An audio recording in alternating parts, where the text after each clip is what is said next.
নাফসিন যায়িকাতুল মাউত, সকল প্রাণীর মৃত্যুর স্বাদ আস্বাদন করতে হবে।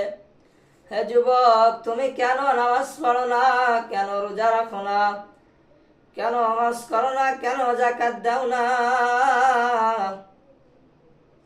দেখো, পিছনের দিক তাকিয়ে দেখো, তোমার মুরব্বী দাদা জানরা নাই, তোমার মুরব্বী বাবা জানরা নাই।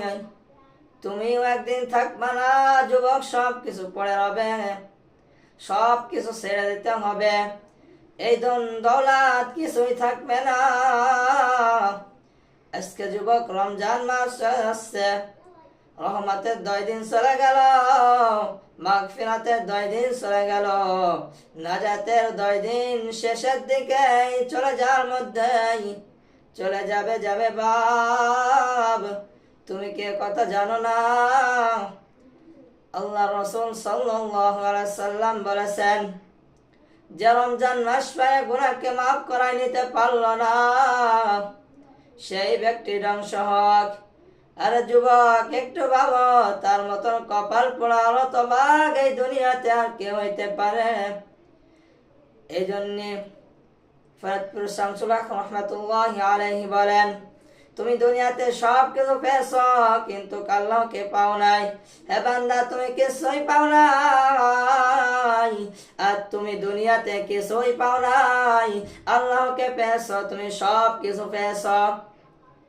তেমনি ভাবে তুমি দুনিয়ার পিছে আসো, ফিরে আসো, ফিরে আসো। তাকাও, ওই দিকে তোমার সে অনেক ধনী লোক ছিল, আজকে তারা নাই। তোমার সে অনেক ব্যবসায়ী ছিল, তোমার সে অনেক টাকা পয়সাওয়ালা ছিল, আজকে তারা দুনিয়াতে নাই। যেমনি ভাবে তারাও চলে গেছে, যেমনি ভাবে দাদাও চলে গেছে, যেমনি ভাবে বাবাও চলে গেছে, তেমনি ভাবে আমিও চলে যাব, আমিও থাকবো না যুবক। আজকে নামাজ পড়ো না, কি হয়েছে তোমার? কিসের এত অভাব? তুমি চিন্তা করো এই দিনের কথা।